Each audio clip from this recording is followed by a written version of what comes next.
Ultimi tamponi e ultimi vaccini oggi in fiera a Verona. Dall'11 febbraio scorso per le vaccinazioni qui sono passate quasi 340.000 persone. Fondamentale il supporto di 560 agenti di polizia locale coinvolti a vario titolo e circa 5.500 volontari.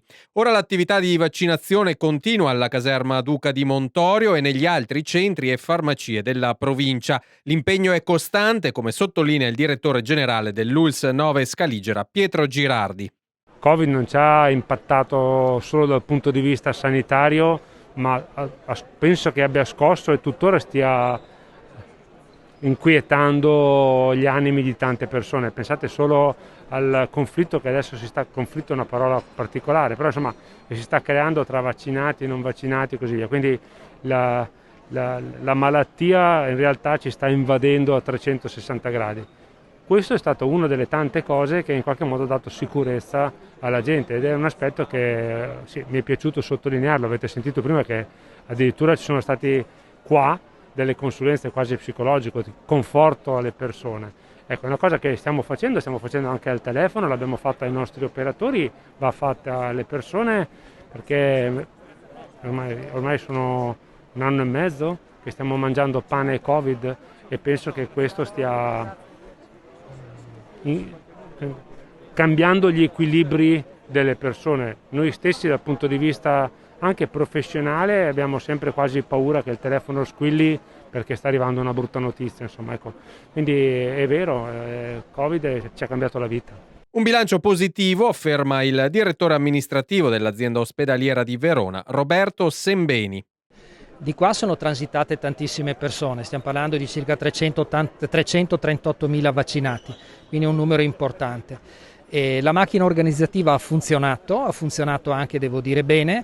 È stata una bellissima integrazione tra volontariato, tra lavoratori, tra specializzandi, tra azienda territoriale, azienda territoriale ed azienda ospedaliera e devo dire che nel contesto è stata veramente un'esperienza positiva.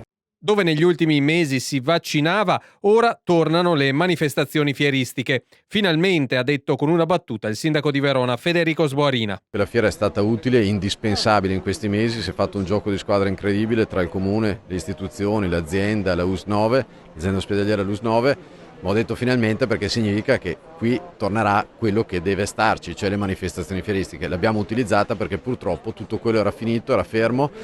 Mentre invece il fatto di dire finalmente significa che riprenderà e ricordiamo che la fiera l'abbiamo dimostrato anche con quell'impegno, quell'aumento di capitale che abbiamo fatto importante nelle scorse settimane, è un volano fondamentale per la nostra economia e quindi deve riaprire. Fin da subito, quando il Comune e l'ASL ci hanno chiesto un aiuto, abbiamo messo a disposizione il padiglione 10 che è diventato un po' un fiore all'occhiello per quanto riguarda la prevenzione al Covid e alla pandemia. Tutti i veronesi ne hanno sempre parlato molto bene, l'organizzazione è stata perfetta. Noi abbiamo non solo messo a disposizione il padiglione 10, abbiamo aiutato anche economicamente la fondazione che metteva a disposizione risorse per mascherine e tutto l'occorrente e abbiamo anche pagato una serie di servizi legati ai buoni pasto proprio perché era una cosa molto delicata, doveva essere gestita da biglietterie professionali. Abbiamo messo a disposizione della Croce Rossa a giugno un polo sociale dove avevamo un parcheggio multipiano.